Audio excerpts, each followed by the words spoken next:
जय बंसी वाले की आप सभी को, आप सबका दिन बहुत शुभ हो, मंगलकारी हो, इसी की कामना करते हैं भगवान से। और इसके साथ ही अगर मेरा चैनल, मेरे वीडियोस आपको पसंद आते हो तो शेयर करें और मेरे चैनल को सब्सक्राइब करें, ज़रूर करें। ये कथा भजन शेयर करना भी बहुत पुण्य का काम है, तो ज़रूर करते रहें ताकि और लोग भी सुने। तो आइए आज की कथा प्रारंभ करते हैं प्रभु के मंत्र उच्चारण के बाद।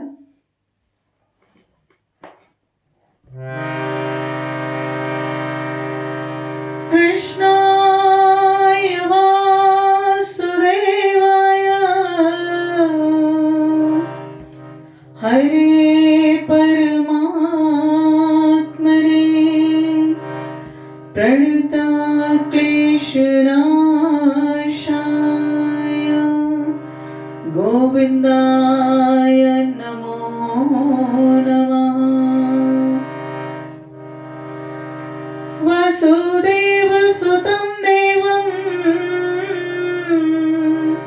कंपासचाणूरमर्दनं देवकी परमानन्दं कृष्णं वन्दे जगद्गुरुं।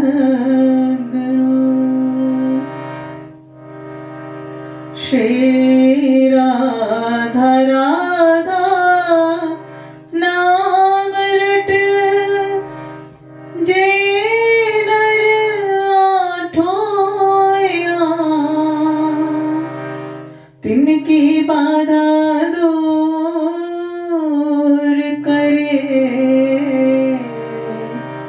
मेरो मुरली वालो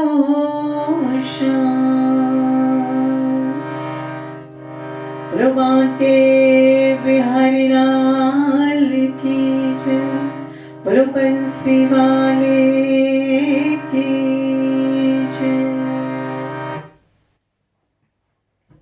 तो देखिए, ये आज इस मास के 3 दिन प्रभु का नाम जपते रहे जरूर। ओम नमो भगवते वासुदेवाय। और अगर आप विष्णु सहस्त्र नाम का पाठ पढ़ सके या सुन सके तो बहुत उत्तम है, जरूर करें अगर कर पाए तो। और आइए मेरे साथ साथ गाएं।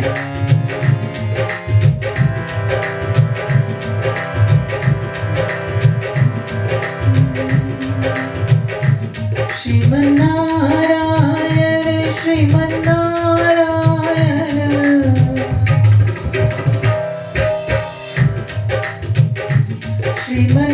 श्रीमन्नारायण श्रीमन्नारायण, श्रीमन्नारायण श्रीमन्नारायण। हरि नारायण नारायण नारायण, हरि नारायण नारायण नारायण। श्रीमन्नारायण श्रीमन्नारायण, श्रीमन्नारायण श्रीमन्नारायण। हरि नारायण नारायण नारायण, हरि नारायण नारायण नारायण।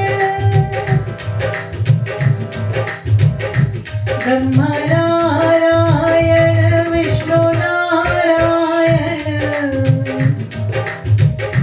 ब्रह्मा नारायण विष्णु नारायण। शिव नारायण नारायण नारायण, शिव नारायण नारायण नारायण। श्रीमन्नारायण श्रीमन्नारायण, श्रीमन्नारायण श्रीमन्नारायण। हरि नारायण नारायण नारायण, हरि नारायण नारायण नारायण। चंदा नारायण सूरज नारायण, चंदा नारायण सूरज नारायण, तारे नारायण नारायण नारायण, तारे नारायण नारायण नारायण, श्रीमन्नारायण भजमन्नारायण, श्रीमन्नारायण भजमन्नारायण, हरि नारायण नारायण नारायण, हरि नारायण नारायण नारायण, माता नारायण पिता नारायण, माता नारायण पिता नारायण, गुरु नारायण नारायण नारायण, गुरु नारायण नारायण नारायण, श्रीमन्नारायण श्रीमन्नारायण, श्रीमन्नारायण श्रीमन्नारायण, हरि नारायण नारायण नारायण, हरि नारायण नारायण नारायण, श्रीमन्नारायण श्रीमन्नारायण, श्रीमन्नारायण श्रीमन्नारायण,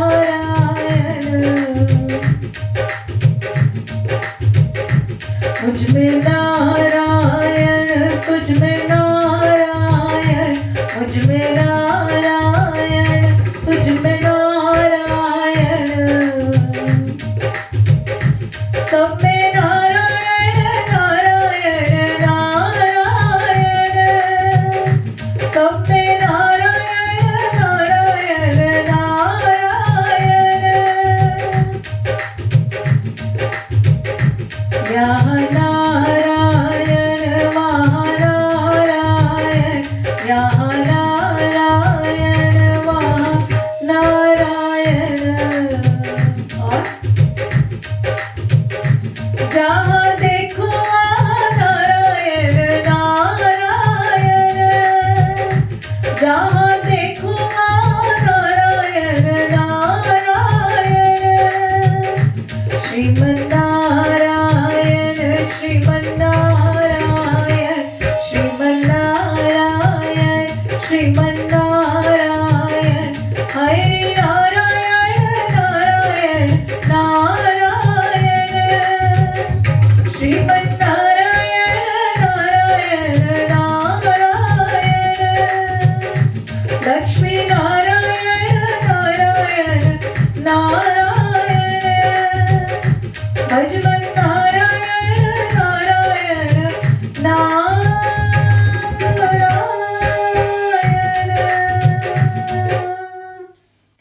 प्रिय नारायण भगवान की जय, प्रो बंसी वाले की जय, प्रिय कार्तिक महात्म की जय, प्रो तुलसी मैया की जय, गंगा मैया की जय। तो कल हमने आपको वामन अवतार की, प्रभु के वामन अवतार की कथा सुनाई थी कि किस प्रकार देवताओं को उनका वापस स्थान दिलवाने के लिए दैत्यों से प्रभु ने वामन अवतार लिया और 3 पग भूमि मांगकर राजा बलि को पाताल में पहुंचा दिया। तो आज जो है आपको भीष्म पंचक व्रत का महात्म्य वो बताते हैं। भीष्म पंचक ये तुलसी विवाह से, जैसे कि कल से ये शुरू, ये 5 दिन जो आखिर के होते हैं आपके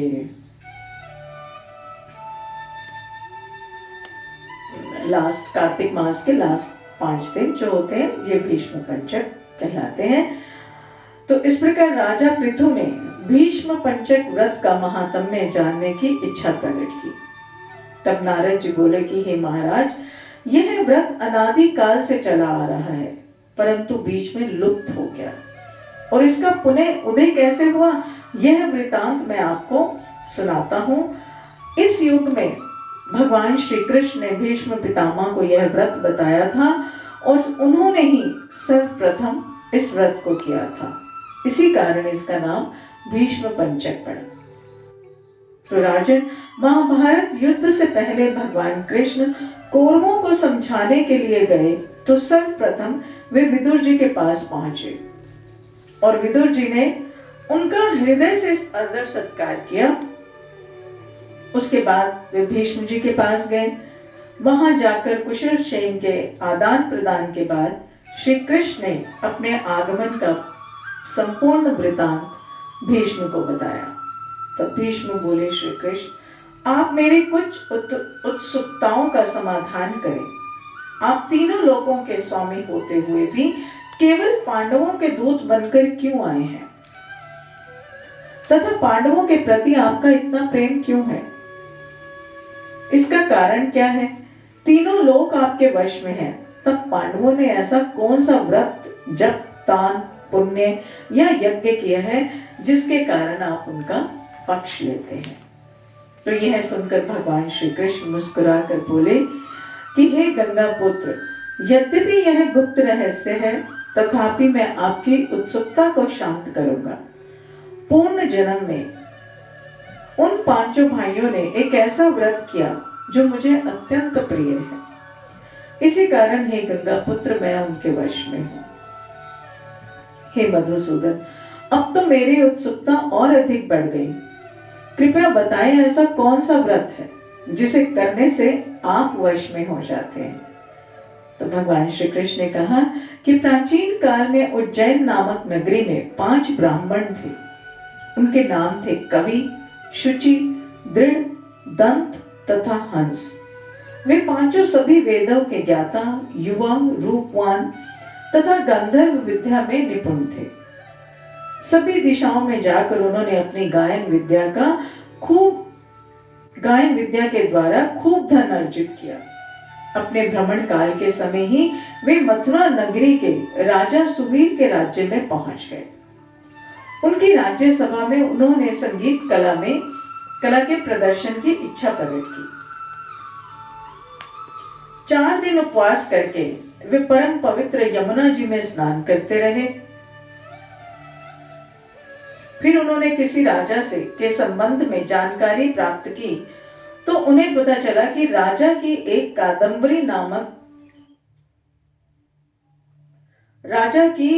कादंबरी नाम की भोग पत्नी, जो संगीत विद्या में निपुण और मधुर गायन करने वाली है, नित्य केवल राजा के मनोरंजन के लिए ही नृत्य एवं गायन करती है। उसका रूप, लावण्य एवं यौवन अद्वितीय है। यह सुनकर वह पांचों उस स्थान पर खड़े हुए जहां से कादंबरी के नृत्य एवं गायन के स्वर सुनाई देते थे।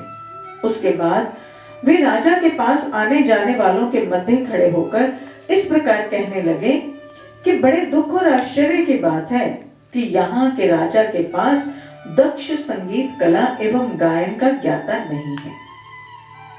कादंबरी के नृत्य करते समय बजने वाली वीणा के तार तक कसे हुए नहीं हैं। तो इस तरह की बातें जब हुई तो ये सभी बातें राजा के कानों में भी जा पहुंची। तब राजा ने उन पांचों को वहां बुलाया जहां कादंबरी का नृत्य हो रहा था, और पांचों ने वहां पहुंचकर राजा को आशीर्वाद दिया और अपने अपने आसनों पर बैठ गए। कादंबरी ने उन्हें संगीत एवं नृत्य विद्या में प्रवीण समझकर उनके सम्मान में अपना एक अति विशिष्ट नृत्य प्रस्तुत किया। हे गंगा पुत्र, जब उसने चक्र में ताल दी तब ब्राह्मणों ने उसे रोका। कादंबरी ने चक्र छोड़कर ताल का यथा योग्य प्रति उत्तर दिया, किंतु चक्र खंडित ना किया। कादंबरी की इस कला एवं उसके रूप माधुर्य पर वे पांचों ब्राह्मण मोहित हो गए। कादंबरी भी उन पांचों के गुणों पर मोहित हो गई। उसी रात्रि उसने अपनी एक सखी के माध्यम से उन पांचों के पास यह संदेश भेजा कि उनमें से एक व्यक्ति प्रतिदिन नगर के उत्तर की ओर यमुना तट के समीप वृक्षों से घिरे अनंत नामक निर्जन तीर्थ पर मेरे पास आकर अपने अपने गुणों का प्रदर्शन करे, और उस समय मैं भी वीणा तथा राग का कौशल दिखाऊंगी। ब्राह्मण वैसे ही कला प्रेमी एवं गुणवंत संगीतकार थे और कादम्बरी से प्रभावित भी थे, अतः उन्होंने स्वीकृति दे दी। भगवान कृष्ण बोले कि हे भीष्म, मेरा एक भक्त था, दुष्ट संगीत के भय से गांव से दूर भाग रहा। मेरा एक भक्त था, दुष्ट संगीत के भाव से गांव से दूर वहां आकर रहता था। उन दिनों वह भीष्म पंचक का व्रत कर रहा था और उसी देवालय में मेरा पूजन किया करता था। कार्तिक शुक्ल एकादशी के दिन कवि नाम का बड़ा भाई उस देवालय में आया। कादम्बरी भी समय पर वहां पहुंच गई और वहां मेरे भक्त ने जिस प्रकार मेरा पूजन किया, कवि नामक उस ब्राह्मण ने वैसे ही मेरा पूजन किया। उसके बाद वीणा लेकर उसने गायन आरंभ कर दिया। मेरा भक्त क्योंकि अपने मन पर विजय प्राप्त कर चुका था, अतः उसे गायन और कादम्बरी के नृत्य करते देख उसे लेश मात्र भी क्रोध नहीं आया। प्रातः काल होने पर मेरे भक्त ने गोबर से आचमन करा। कवि नामक उस ब्राह्मण ने भी उसे देखकर वैसा ही किया। कादम्बरी अपने महल को जा चुकी थी। हे गंगा पुत्र, मेरे भक्त के संगीत, रात्रि जागरण और मेरा श्राद्ध से पूजन करने से कवि के समस्त पाप नष्ट हो गए, अतः द्वादशी के दिन वह अपना समस्त द्रव्य दान कर विरक्त हो गया। उस दूसरे दिन शुचि आया। उसने भी मेरे ब्रह्मचारी की भांति देखा देखी उसी प्रकार पूजन किया और फिर रात्रि भर कादम्बरी के साथ नृत्य गायन कर सुबह उसने गौमूत्र का आचमन किया। उसके बाद उसने भी अपना समस्त धन दान कर दिया और सन्यासी हो गया। उसने निश्चय किया कि जिस प्रकार कादम्बरी के नृत्य गायन एवं रूप लावण्य को देखकर ब्रह्मचारी का मन चलायमान नहीं हुआ, उसी प्रकार मुझे भी अपने मन को वश में करना चाहिए। तो हुआ यूं कि एक उस जगह पर एक प्रभु का भक्त जो था वो पूजा और प्रभु की भक्ति दिन रात करता था, तो उसके सामने कुछ भी चल रहा है उसको उससे कोई फर्क नहीं पड़ रहा था। उसका मन विचलित नहीं हुआ जब कादम्बरी नृत्य करती थी या वो ब्राह्मण लोग गायन करते थे। तो उसे देखकर ही इनको लगा कि इतनी भक्ति है कि वो अपनी भक्ति में उसके सामने क्या हो रहा है उससे उसको कोई फर्क नहीं पड़ रहा। तो यह जो था भगवान श्री कृष्ण गंगापुत्र को बता रहे थे। तो तब वे बोले कि इसी प्रकार त्रयोदशी को दृढ़, चतुर्दशी को दंत एवं पूर्णिमा को हंस भी वहां आया। तो एक एक करके सभी भाई वहां पहुंचे और उन्होंने भी जैसा उनके बड़े भाइयों ने किया था वैसा ही किया। और दूसरे दिन जो है सभी दान वगैरह दान ने करके वह इस संसार से विरक्त हो गए। और उनमें से दृढ़ ने गो दुग्ध का आचमन किया, दंत ने ब्रह्मचारी से बचे घी का आचमन किया और हंस नाम के छोटे भाई ने ब्रह्मचारी को प्रणाम करने के बाद यमुना में स्नान करके आंवले के वृक्ष के नीचे श्राद्ध कर्म किया। तो इस प्रकार पांचों भाइयों ने एक एक दिन का व्रत किया। हे गंगा पुत्र, कार्तिक मास में हमारा पूजन व दान पुण्य करने से करोड़ों यज्ञों के समान फल प्राप्त होता है। उधर जब राजा को कादम्बरी के नित्य प्रति महल से जाने का समाचार मिला तो उसने उसे महल में बंद कर दिया और कार्तिक मास में हमारे समक्ष नृत्य गायन करने के फलस्वरूप ही अपने अगले जन्म में कादम्बरी द्रौपदी हुई। हंस नाम वाला ब्राह्मण आंवले के नीचे श्राद्ध आदि कर्म करने के कारण युधिष्ठिर हुआ। एकादशी जागरण के कारण कवि अर्जुन, शुचि सहदेव, दंत नकुल और दृढ़ नाम वाला ब्राह्मण भीष्म हुआ। तुम्हें गंगा पुत्र पूर्व जन्मों में पांडवों द्वारा किए गए इस व्रत के कारण ही मैं उनके वशीभूत हूँ। तो नारद जी ने कहा कि राजा पृथु, कलाकार को संयमी और आस्थावान होना चाहिए, और उन पांचों ब्राह्मणों में वही गुण था। प्रिय कार्तिक महात्म की जय, प्रिय बंसी वाले की जय। तो यही जो मैंने आपको शुरू में बताया कि कार्तिक मास के अंतिम 5 दिन यदि आपने किसी कारणवश पूरे मास में नियम नहीं किए या व्रत नहीं किया या पूजा पाठ नहीं किया, तो ये जो 5 दिन होते हैं तुलसी विवाह से लेकर कार्तिक मास की पूर्णिमा तक, 5 एकादशियां भी कुछ लोग इनको बोलते हैं, यम पंचक भी बोलते हैं, भीष्म पंचक बोलते हैं। तो इस दिन बस आप ज्यादा तो आप क्या करें, लेकिन प्रभु का नाम तो जरूर जप सकते हैं। आप ब्रह्म मुहूर्त में उठ के स्नान करें, पूजा करें, ओम नमो भगवते वासुदेवाय का जाप करें, और बहुत ही अच्छा होगा अगर आप विष्णु सहस्त्र नाम का पाठ सुने इन 5 दिनों में, तो बहुत अधिक फलदायक है। जैसे आप कथा में सुनते भी हैं कि सिर्फ कार्तिक मास में किया गया यज्ञ, पुण्य, प्रभु का नाम उच्चारण, मंत्र उच्चारण जो है वो बहुत कई गुना अधिक फलदायक होता है। जो आप पूरे वर्ष में अगर कोई व्रत जप यज्ञ करते हैं तो उसका 100 गुना फल प्राप्त होता है, यदि वही कार्य आप कार्तिक मास में करते हैं। तो आपके सभी 5 दिन, बहुत 4 दिन, 3 दिन जितने भी रह गए हैं बहुत अच्छे बीते। कोशिश करें जिसका जितना भी समय रह गया वो 2 या 3 दिन जरूर जरूर चलते फिरते प्रभु का नाम लेते रहें। तो आइए एक छोटे से भजन के साथ कथा का विराम करते हैं।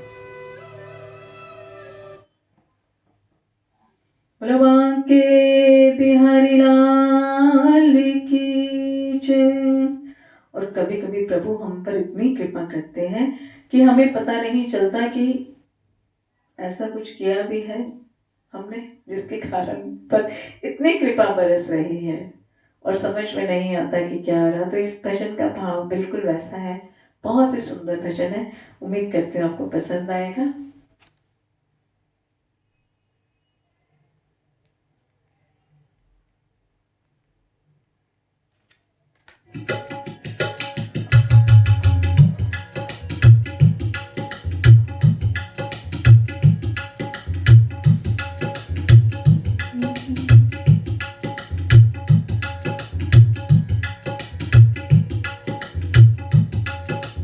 ऐसा क्या काम किया मैंने तेरा, जो मेरा हाथ तूने थाम लिया। ऐसा क्या काम किया मैंने तेरा,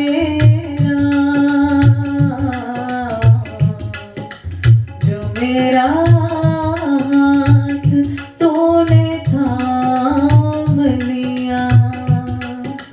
मेरी जिंदगी बदल दी तूने, क्या जरा सा मैंने तेरा नाम लिया, क्या जरा मैंने तेरा नाम लिया। ऐसा क्या काम किया मैंने तेरा, जो मेरा हाथ तूने थाम लिया।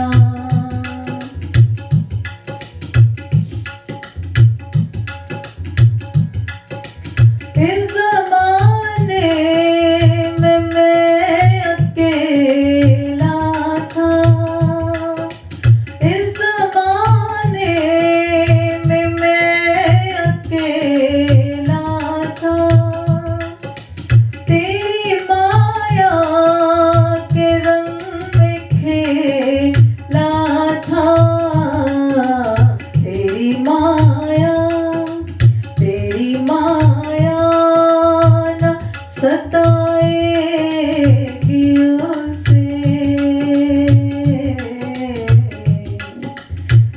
जिसे अपना तूने मान लिया, तेरी माया न सताएगी उसे,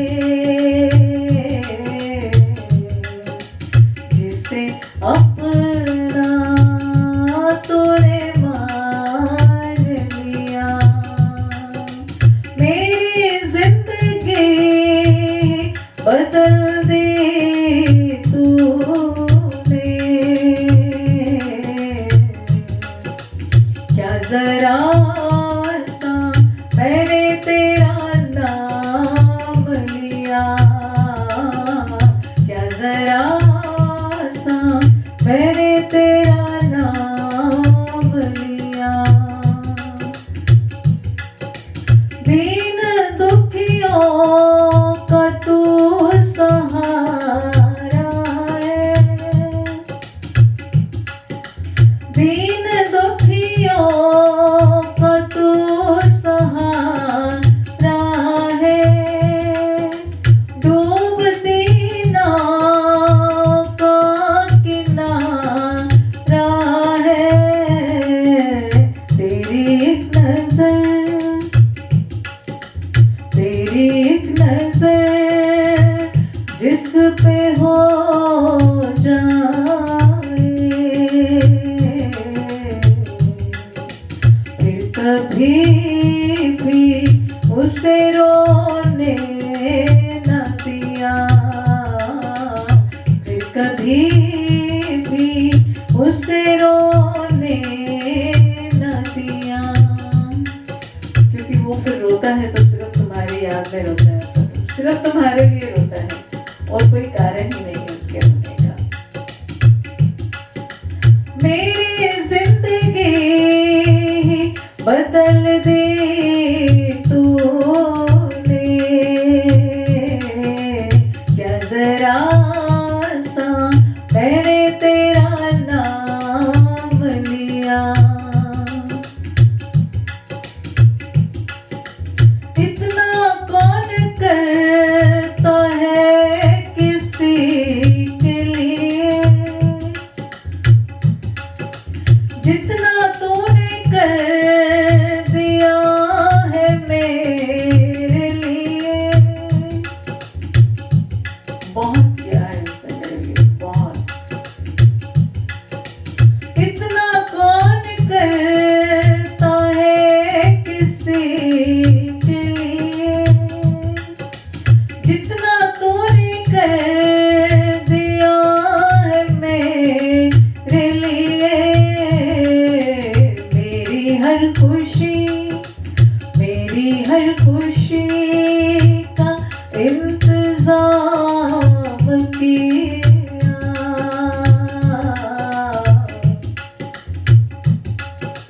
क्या जरा सा मैंने तेरा नाम लिया, क्या जरा सा मैंने तेरा नाम लिया। ऐसा क्या काम किया मैंने तेरा,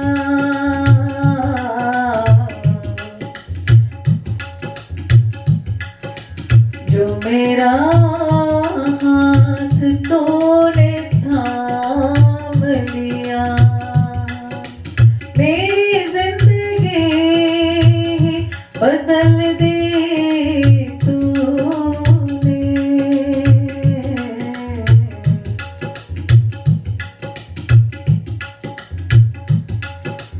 क्या जरा सा मैंने तेरा नाम लिया, क्या जरा सा मैंने तेरा नाम लिया। और सच में देखो, सब ऑफिस काम धाम छोड़ के आज मैं क्या कथा और भजन गा रही हूँ। मैंने कभी नहीं सोचा था कि ऐसा भी होगा, लेकिन हुआ। मुझे नहीं पता क्या कृपा की है उसने, और ये बहुत बड़ी कृपा है कि उसने मुझे इस लायक समझा कि मैं उसका नाम ले सकूं, उसके लिए गाऊं, उसके लिए पूजा करूं। बहुत कृपा है और ऐसी कृपा पाने के लिए जपते रहे उसका मंत्र। ओम नमो भगवते वासुदेवाय। कार्तिक मास के 3 दिन है, दिन रात ये न मंत्र जो है आपके मुख में चलता रहे, बहुत फलदायक है। करते रहे भजन, जपते रहे उसका नाम। जय बंसी वाले की। राधे राधे।